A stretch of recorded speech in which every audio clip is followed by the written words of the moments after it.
I still remember the day my son got married. The house was filled with laughter, music, and the sweet smell of jasmine flowers. Every wall seemed to hum with joy, and for the first time in years, I felt a deep peace inside me. I had spent most of my life raising him alone, so seeing him dressed in his wedding suit smiling with pride felt like a dream coming true. As I watched him walk toward the stage with his bride, my heart whispered a silent prayer. May this woman love him as purely as I have loved him. All evening, people came to me with congratulations. You must be so proud, they said, and I was. I really was. When the guests left and the lights dimmed, I sat alone in the living room. My hands still smelled of rose petals and Mendy. The house that had always echoed with his laughter now felt strangely quiet, as if it already knew he would not come home as often. The next morning, he called me, just to say he had reached their new apartment safely. His voice was cheerful. Mom, don't worry about me, okay? Sarah's a great cook. You should come over soon. I smiled, pretending to sound strong. Of course, Beta, I will. But days turned into weeks. He didn't call again. I told myself he must be busy, that every newly married man needs time to settle. I filled my days with small chores, watering the plants, rearranging cupboards, cooking dishes he used to love, as if those routines could keep him close somehow. Sometimes I would catch myself setting 2 plates on the table before dinner, and then quietly put one back. Old habits take time to fade. When he finally visited, almost a month later, I was so happy that I didn't even notice the way he kept checking his phone or how quickly he finished his tea. I just kept talking about the garden, the neighbors, the new curtains I had stitched. He nodded politely, but his mind was somewhere else. Before leaving, he said, Mom, Sarah wanted to come, but she had a headache. Next time, okay? I smiled again. Of course, Beta. Tell her I said salam. That night, I sat near the window looking at the empty chair beside me. I remembered how he used to sit there as a little boy, asking endless questions about stars, about his father, about life. Now that chair waited in silence. Weeks passed, then months. Calls became shorter. His laughter, once so open, grew distant. Sometimes he would call only when he needed something, an old document, a recipe, or a childhood photo. I didn't complain. I told myself that this is how life works. Children grow, parents step back. But deep down, a small ache started to live inside me, the ache of being forgotten by the one person I loved the most. One afternoon, I decided to visit him unannounced. I baked his favorite almond cake, wrapped it carefully, and took the bus across the city. I was excited, nervous, but excited. When I reached their apartment, Sarah opened the door. She looked surprised, and not pleasantly so. Oh, hi, she said, forcing a smile. You didn't call before coming. I wanted to surprise you both, I said softly, holding up the cake. She hesitated, then stepped aside. Come in. The living room was spotless. Too spotless, like a picture from a magazine. I noticed there wasn't a single photograph of our family anywhere, not one. My son came out from the bedroom, his expression shifting between joy and discomfort. Mom, you're here. He hugged me briefly, then looked at Sarah, perhaps waiting for her approval. We had tea, polite conversation. Sarah complimented the cake, though I could sense her unease. She kept checking the clock, her fingers tapping against the cup. After half an hour, she said, We actually have to leave soon. We're meeting friends for dinner. I understood the message behind her gentle words, so I stood up, thanked her for the tea, and said, I'll go then. You two enjoy. On the way home, I held the empty cake box on my lap. The city lights blurred through the window as tears filled my eyes. I wiped them quickly, an old habit of mothers who learned to hide their pain. At home, I placed the box on the counter and sat in silence. The clock ticked softly. I thought about calling him, but what would I say? Why didn't you stop me from leaving? Why didn't you ask me to stay? Instead, I whispered to myself, It's okay. He's happy. That's all that matters. But even as I said it, I knew it wasn't entirely true. In the days that followed, his visits became rarer. Sometimes he would forget my birthday. Other times he would promise to come and then cancel at the last minute. I told the neighbors he was busy with work, though deep down I knew it wasn't work keeping him away. I tried to fill the silence, reading old letters, knitting, watering plants that no longer bloomed. Every small sound in the house reminded me of him. The creak of the door, the rustle of curtains, the kettle whistling just before tea. One evening, as I sat by the window, a thought crossed my mind. Maybe love isn't about being needed anymore. Maybe my role was simply to love him from afar, quietly, without expecting anything in return. I made peace with that thought, or at least I tried to. But life has its own plans, and as gentle as it may seem, it always finds a way to teach lessons that words cannot. The seasons changed quietly one after another. Winter came and went. Spring painted the streets with new colors, but inside my home, everything stayed the same, calm, still, and painfully quiet. I learned to live with silence. I started talking to my plants, my only companions who never argued, never left, never forgot. I would tell them little stories about my day, about the memories of when my son was small. There used to be a time when he'd run to me after school, his tiny hands clutching his lunchbox. "Mom, guess what happened today?" he would say, his eyes full of wonder. Now, years later, my phone stayed still. No messages, no missed calls. Sometimes I'd scroll through his social media page, the only window left into his life. There he was, smiling at dinner parties, traveling with Sarah, laughing with friends I didn't know. He looked happy. And yet, in every picture, I noticed something. The distance in his eyes, the absence of family, the quiet erasure of everything that had built him. One day, I decided to call him, just to hear his voice. He picked up after the third ring. "Hello, Mom? Everything okay?" "Yes, Beta," I replied. "I just wanted to ask if you're coming for Eid this year. I thought maybe we could." "Oh, Mom, actually we might be traveling. Sarah's friends invited us. I'm not sure yet. I'll let you know, okay?" "Of course," I said softly, trying not to sound disappointed. "Take care, son." He hung up quickly. And just like that, Eid, the one day I used to wait for all year, became another quiet morning of tea and silence. I cooked biryani anyway, out of habit. Set the table for two.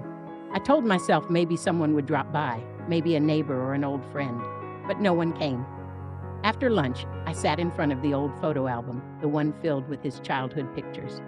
There he was in his school uniform, smiling with missing teeth, on his first bicycle holding my hand, standing proudly at his graduation, tears in my eyes as I clapped. Each photograph felt like a small piece of the life I once lived, a life that no longer existed.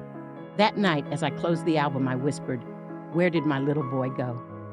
A few weeks later, I got sick. It wasn't serious, just a bad fever that refused to go away. I didn't want to bother him, but after 3 days, when my body started trembling, I finally gathered the courage to call. "Mom, you should have told me earlier," he said. "I'll try to come this weekend, okay?" "Try," I repeated, forcing a smile.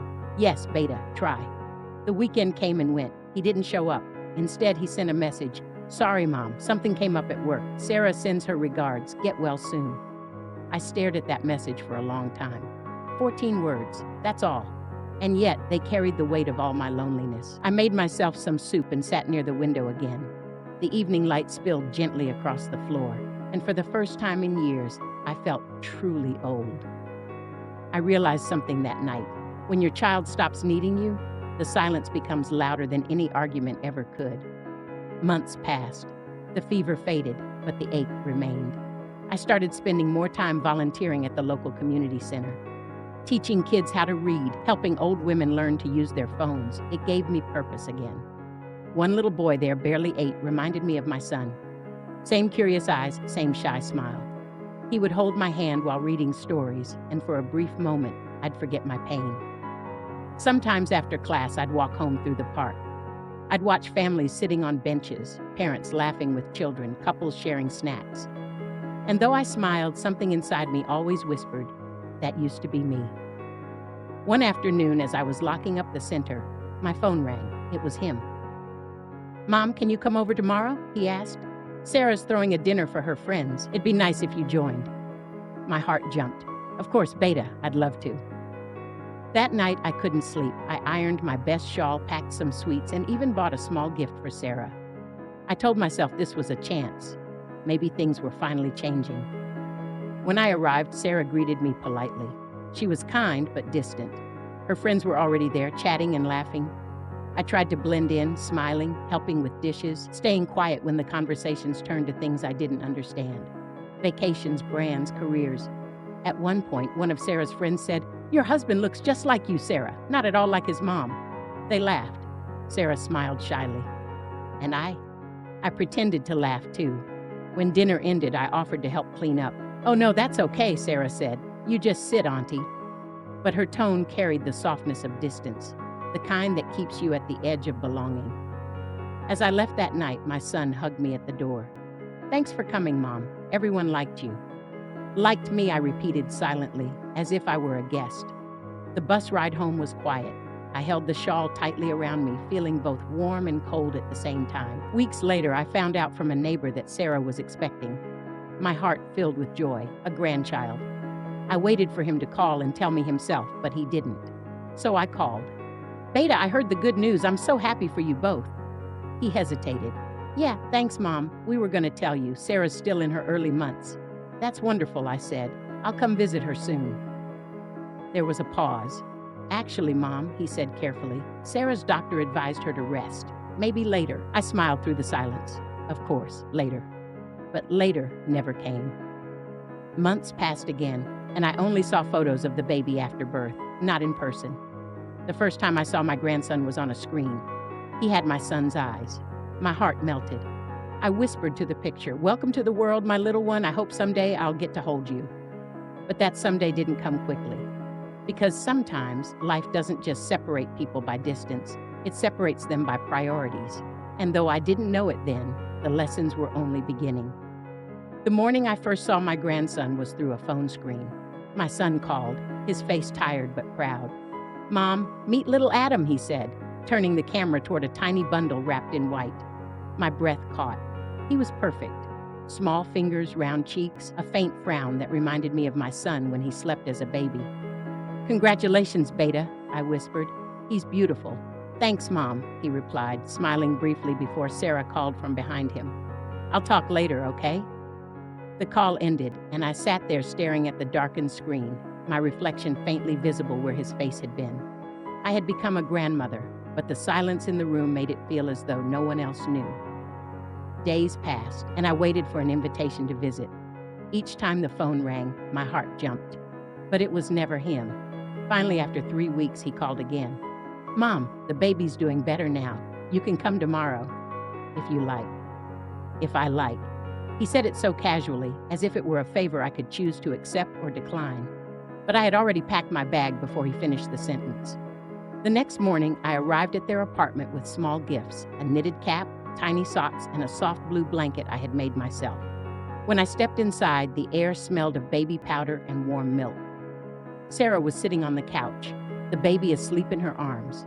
She looked tired, fragile, yet radiant. "Congratulations, Sarah," I said softly. "He's an angel." "Thank you, Auntie," she replied, her voice polite but distant. I wanted to hold him, but she didn't offer. So I just sat nearby, smiling, memorizing every small movement of his tiny chest as he breathed. After a few minutes, she stood up. "He needs to rest," she said, disappearing into the bedroom. My son and I had tea in silence. He talked about work, about how little sleep they were getting, about the cost of diapers. I nodded, listening, wanting to ask when I could come again, but I didn't. I had already learned that questions sometimes push love further away. When I left, I kissed the baby's forehead while he slept. It was the first time I had touched him, and the last for many months. Back home, my days grew slower. I found myself living in small rituals, making tea at exactly 5, watering the same plants, folding baby clothes that weren't mine. The house had begun to age with me. Even the walls seemed to sigh.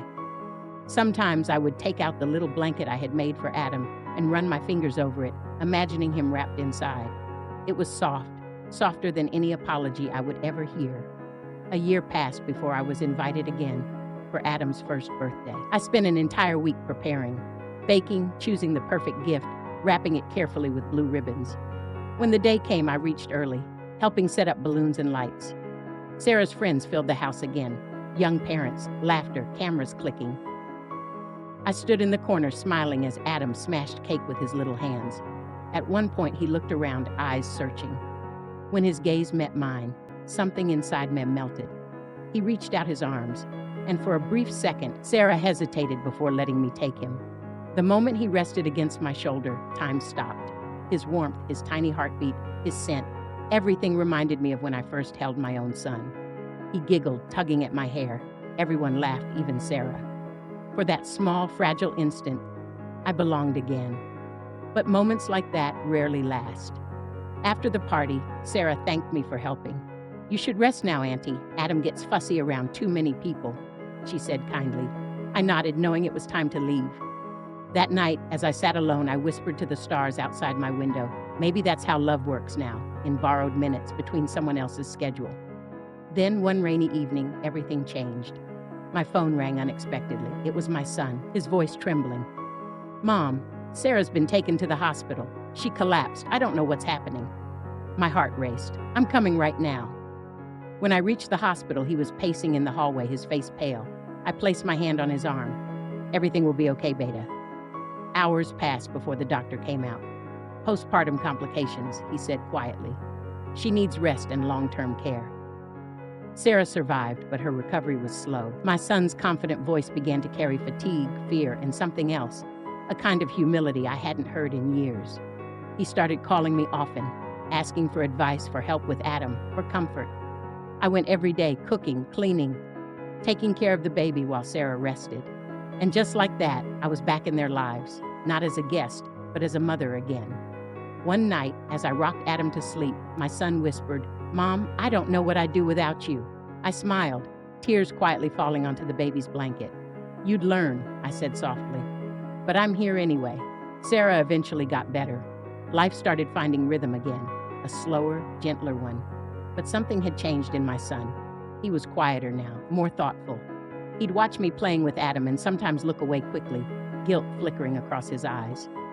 One evening, as we sat on the balcony, he finally spoke. "Mom, I'm sorry for everything. I didn't realize how far I'd drifted." I looked at him, my heart aching with both love and relief. "You were busy living your life, Beta. That's what children are supposed to do." He shook his head. "No, I was busy forgetting what matters." We sat there in silence, watching the city lights blink through the fog. For the first time in years, I felt peace. Not because everything was perfect, but because I could see love returning, step by step. Years passed quietly after Sarah's illness. Life settled into a rhythm I had longed for but never expected to have again. Every morning, I would take the bus to their apartment, feed Adam his breakfast, and tell him stories about birds and stars. He would giggle, his tiny hands grabbing at the air as if he could catch my words. My son would watch us sometimes from the doorway. There was something new in his eyes, something softer. He no longer scrolled through his phone while we talked. He listened. He noticed. One evening, as the sky turned orange outside their balcony, he said quietly, "Mom, I never realized how strong you were." I smiled. "Mothers don't know how to be anything else." He looked down, his voice heavy. "When Dad passed away, you did everything alone. I used to think you didn't feel tired." "I did," I said, "but I also knew if I stopped, you'd stop too." He nodded slowly, the truth of it sinking in. That was the night I saw the first signs of the man I had hoped he would become. Not the busy professional, not the obedient husband, but the compassionate soul who once held my hand at every crossroads of childhood. As Adam grew, he became my shadow. He called me Nani in the sweetest way, stretching the word like a song. Every morning he'd wait for me by the window, clapping his tiny hands when he saw me walking down the street. Those moments healed something inside me that words never could. It was as if life had given me a second chance to love without expectation, to give without fear. Sarah, too, began to soften. She would often join me in the kitchen, asking for my recipes, sharing small pieces of her life, her fears, her dreams. We were not friends yet, but we were learning how to be family. One afternoon, while making tea, she said, "You know, I didn't understand before how much a mother worries. I used to think you were just overprotective." Her voice trembled. I smiled. It takes being one to see another. From that day, she began calling me Ami instead of Auntie. A small word, but it carried the weight of acceptance. Years moved like quiet pages in a diary. Adam started school. My hair turned completely gray. The house that once echoed with silence now filled with laughter again. And yet, beneath all the warmth, life was preparing another lesson, this time for my son. He lost his job. At first, he didn't tell me. I found out when he came home one afternoon, eyes tired, voice empty. "Mom, I thought I had everything figured out," he said. "Now I can't even pay the bills." I touched his hand gently. Then let life figure you out for a while. He laughed weakly. You always make it sound so simple. It is simple, I said. You worked for comfort. Maybe now you'll work for peace. For the next few months, I watched him change again. Humble, patient, helping Sarah with chores, spending evenings with Adam instead of chasing meetings. They had less money but more time. Less noise but more love. Sometimes I would catch him looking at me as I folded clothes or told stories to Adam. There was gratitude in his eyes, a quiet, unspoken thank you that no longer needed words. One evening, as we sat together watching Adam draw on the floor, my son spoke softly. Mom, do you ever regret it, giving everything for me? I looked at him. How could I regret love? He shook his head. I wish I had loved you like this earlier, I smiled. It's never too late to remember. He leaned over and hugged me, a real hug, not the polite kind. It felt like coming home. Sarah found work again, and soon my son did too. Life started moving forward, but this time they took me along. Family dinners, long talks, small surprises, little gestures that said, "We see you now." On my birthday that year, they gifted me a small gold chain with a pendant shaped like a leaf. It's for you, Sarah said, because you never stopped growing, even when we forgot to water you. I smiled, holding back tears. It was the most beautiful thing anyone had ever said to me. Still, life isn't a straight line of peace. It's a circle, always returning to remind us of what matters. One night, Adam got sick with a high fever. My son panicked, pacing the floor just as I had done when he was small. Mom, what if it's serious, he said, his voice trembling. I placed my hand on his shoulder. Breathe, I whispered. He'll be fine. I'm here. And in that moment, I saw it, the complete circle of life. The boy who once leaned on my shoulder now carried the same fear, the same love, the same helplessness I once felt. When Adam's fever broke, my son sat beside me, silent tears on his cheeks. Now I understand, he said quietly. All those nights you stayed awake for me. All those times you never complained. I smiled through my own tears. You don't have to understand, Beta. You just have to remember. That night, after they went to sleep, I stood by the window again. The same window where I had once waited for his calls, where I had cried alone for years. The stars seemed closer now, as if the universe had bent slightly to hear my sigh. For the first time in a long while, I didn't feel forgotten. I felt seen, I felt loved, and I finally understood sometimes love doesn't disappear, it simply takes the long road home. Time moves quietly when you stop fighting it. The years came and went like waves, slow, certain, and kind.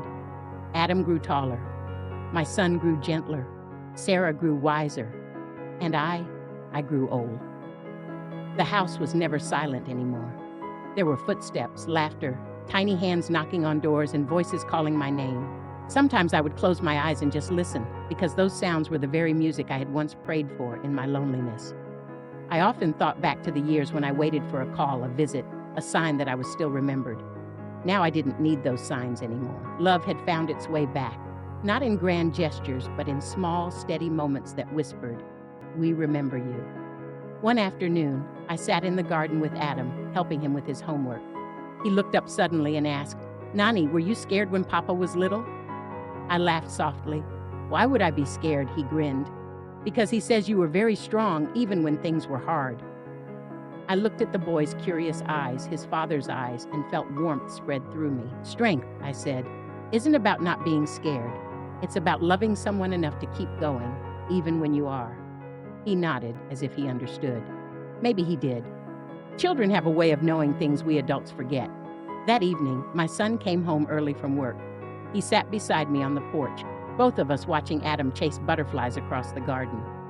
"You know, Mom," he said quietly, "I used to think success meant earning enough so you'd never have to worry. And now?" I asked. He smiled faintly. "Now I think it means being someone you'd be proud of." I turned to him, my heart full. "You already are, Beta." He shook his head. "Not always. There were years when I forgot you, when I thought love could wait until I had time." I placed my hand over his. "It's okay. Time waited for you instead." He looked at me then, the same boy who once ran through these gardens with scraped knees and untied shoelaces. And I saw it clearly. The child had become the man, and the man had finally found his heart. As months turned to years, my visits became rarer, not because they forgot me again, but because my body began to slow down. Some mornings I would wake up tired, content to watch life from the window instead of chasing it. Sarah would often come by, bringing me flowers or homemade soup. "Ami," she'd say, sitting by my bed, "you're the reason our home is the way it is." And I'd smile, tracing her hand with mine.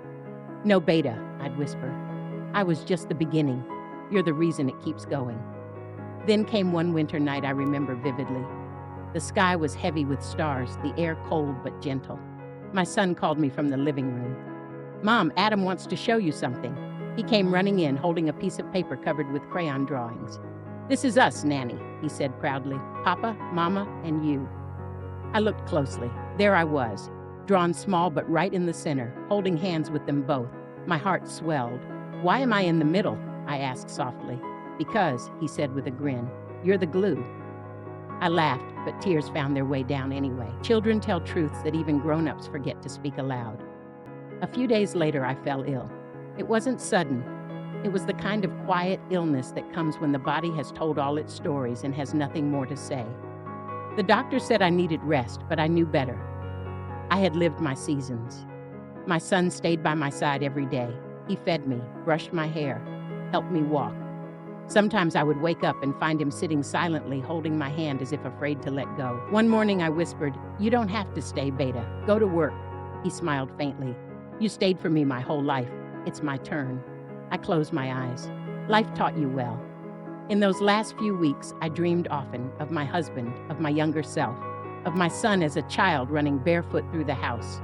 And each time I woke, I felt grateful. Because not every story ends in sorrow.